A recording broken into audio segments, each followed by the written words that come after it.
ఆ తప్పిదాన్ని అనుకున్నప్పుడు దాని ఒక ప్రాసెస్ ప్రకారంగా వెళ్ళాలి. అలా కాకుండా రాజకీయ దురుద్దేశంతోనే వెళ్లాలా అని ఆలోచన చేయడం దురదృష్టకరం. ఈరోజు మదనపల్లెలో సబ్ కలెక్టర్ ఆఫీసులో జరిగినటువంటి సంఘటనను కేవలం రాజకీయ కోణంలోనే చూస్తూ ఎలాగా ఒక పార్టీకి సంబంధించిన వ్యక్తుల్ని టార్గెట్ చేయాలి అని భావించి ఆ ప్రకారంగా ఆలోచన చేయడం అనేటువంటిది ఆశ్చర్యాన్ని కలిగిస్తూ ఉంది. ఈరోజు సబ్ కలెక్టర్లో జరిగినటువంటి సంఘటన పైన వాస్తవాలు బయటికి రావాలని చెప్పి అందరూ కోరుకుంటారు. ఏ రాజకీయ పార్టీలో ఉన్నా ఎక్కడున్నా కూడా అటువంటి సంఘటన జరగడం దురదృష్టకరం. దాన్ని ప్రాపర్గా ఎంక్వైరీ చేసి వాస్తవం ఇది జరిగింది అని చెప్పి చేయాల్సిన బాధ్యత ప్రభుత్వం పైన ఉంటుంది. అలా జరగకుండా అది ఏదో పెద్ద ఇదైపోయినట్లు, డీజీపీని హెలికాప్టర్లో అక్కడికి వచ్చినట్టు, తర్వాత రోజువారీగా పత్రికలలో రాయటం, దుష్ప్రచారం చేయటం, ఒక పెద్దిరెడ్డి గారిని టార్గెట్ చేసినట్టుగా కనిపిస్తుండడం అన్నీ చూస్తే నిజంగా కొంచెం ఒక రకంగా ఇది సరైనటువంటి పరిణామం కాదు అని చెప్పి అనిపిస్తూ ఉంటుంది. నిజంగా తప్పు జరిగింది. అక్కడ ఆ రికార్డ్స్ ఏదైతే అక్కడ దగ్ధమయ్యాయో ఆ రికార్డ్స్ తహసీల్దార్ ఆఫీసులో ఉన్నాయా లేదా అని చెప్పే విషయం చెప్పాలి. కలెక్టర్ ఆఫీసులో ఆ రికార్డ్స్ ఉన్నాయా, కేవలం ఆడియో ఆఫీసులోనే పరిమితమైనాయా అన్న విషయం బయటకు చెప్పాలి. అలాగే ఆ రికార్డ్స్ సీసీఎల్ ఆఫీసులో ఉన్నాయా లేదా అన్న విషయాన్ని చెప్పాలి. నాకు తెలిసినంత వరకు ఒక సబ్ కలెక్టర్ ఆఫీసులో కానీ ఆర్డీఓ కార్యాలయాల్లో కానీ ఏది కూడా డైరెక్ట్గా నిర్ణయం తీసుకునే దానికి ఉండదు. తహసీల్దార్ ఆఫీసులో కొన్ని నిర్ణయాలు తీసుకోవచ్చేమో కానీ ఆర్డీఓ ఆఫీసు కేవలం తహసీల్దార్ ఆఫీసులో ఏదైనా కానీ ప్రాసెస్ అయినప్పుడు ఆ ప్రాసెస్ రికార్డ్స్ ఆర్డీఓ ఆఫీస్కి వస్తాయి, ఆర్డీఓ ఆఫీస్ నుంచి కలెక్టర్కి వెళ్తాయి. అలాంటివి జరుగుతూ ఉంటుంది. మరి అక్కడ జరిగినటువంటి సంఘటనలో ఆ ఉద్యోగి ఎందుకున్నాడు, ఎవరైతే గౌతమ్ తేజ్ అనే వ్యక్తి, చాలామంది అతను ఆ ఉద్యోగి తెలుగుదేశం పార్టీ సానుభూతిపరుడు అని కూడా చెప్తూ ఉంటారు. మరి అంత మాత్రాన ఈరోజు చంద్రబాబు నాయుడు గారికి దానికి సంబంధం ఉందని చెప్పి మేము కూడా మాట్లాడిండొచ్చు. కానీ అలా మాట్లాడటంలే. మాకు కూడా అనుమానాలు కలుగుతున్నాయి. ఇన్ని రోజులు ఎందుకు ట్రాక్ చేస్తున్నారు, వాస్తవాలు ఎందుకు బయట చెప్పట్లేదు అని చెప్పి.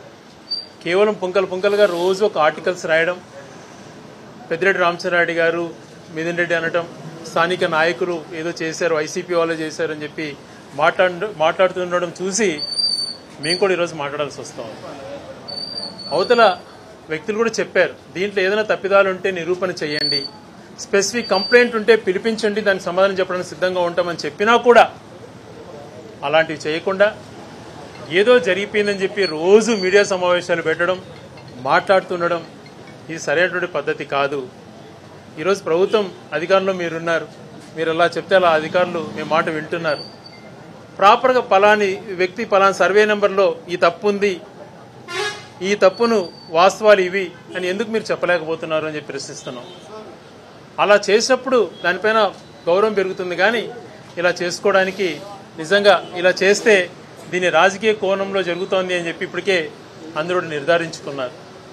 ఇంకొక అంశం కూడా ప్రభుత్వ పరంగా ఈరోజు అనేకమైనటువంటి మేనిఫెస్టోలో చెప్పిన అంశాలు ఏది కూడా 2 నెలల పైన గడిచినా కూడా విధి విధానాలు నిర్ణయించట్లేదు, ఫలాని ఇస్తాము అని చెప్పేటువంటి ధైర్యంగా లేకపోతున్నారు. ఈరోజు స్కూల్స్ తెరిచి 2 మాసాలు అయిపోయింది. అమ్మఒడి గైడ్లైన్స్ ఇచ్చామని అన్నారు, లేదు మళ్ళీ అది మావి కాదు అంటున్నారు. అందరికీ అమ్మఒడి ఇస్తారా? బడికి పోయేటువంటి పిల్లలు, అది ఇంగ్లీష్ మీడియం కానీ తెలుగు మీడియం కానీ ప్రైవేట్ స్కూల్ కానీ గవర్నమెంట్ స్కూల్ కానీ ఎంతమంది పిల్లలు అంతమందికి ఇస్తున్నారా లేదా అన్నటువంటి విషయాలు ఇప్పటికీ స్పష్టం చేయలేకపోతున్నారు. ప్రతి మహిళలకు 1500 రూపాయలు 18 ఏళ్ళు దాటిన తర్వాత 60 ఏళ్ల వరకు ఎప్పుడు డబ్బులు వస్తాయా అని చెప్పి వాళ్ళు ఎదురు చూస్తున్నారు. కాపు నేస్తం గతంలో తీసుకున్న వాళ్ళు, ఈబీసీ నేస్తం తీసుకున్న వాళ్ళు, చేయూత తీసుకున్న వాళ్ళు, వీళ్ళంతా కూడా మహిళలు 45 దాటిన వాళ్ళు, మిగిలిన 18 నుంచి 45 సంవత్సరాల వాళ్ళు నెలకు 1500 ఎప్పుడు వస్తుందని ఎదురు చూస్తున్నారు. వాళ్ళ విషయాలపైన తేటతెల్లం చేయాలి. ఇటువంటి విషయాలు మాట్లాడకుండా ఇవన్నీ కూడా రేపు సంవత్సరం చేస్తాం, ఈ సంవత్సరం చేయమనంటే ఒక్క సంవత్సరం ఎంత నష్టం ప్రజలకు చేసిన వాళ్ళు అవుతారు, దానిపైన చెప్పండి మీరు సమాధానం. ఇటువంటివన్నీ తప్పించుకునేదానికి రోజు ఏదో బురద జల్లేటువంటి కార్యక్రమాలు చేయకుండా వాస్తవాలు ప్రజలకు తెలియజేసేటువంటి అంశాలు తీసుకురావాలని చెప్పి తెలియజేస్తున్నాం.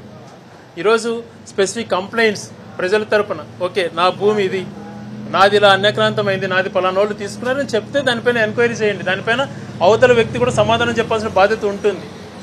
అలా కాకుండా మీరు రెవెన్యూ సమస్యలపైన రండి అని పిలిచి కోర్టు సమస్యలు ఉన్నట్టువి, భాగ పరిష్కారంలో భాగంగా ఉన్నటువంటి సమస్యల్ని ఇలాంటివన్నీ కూడా తెలియజేసి ఇదంతా కూడా పలాని వ్యక్తుల బాధితులు అని చెప్పడం కూడా సమంజసం కాదు.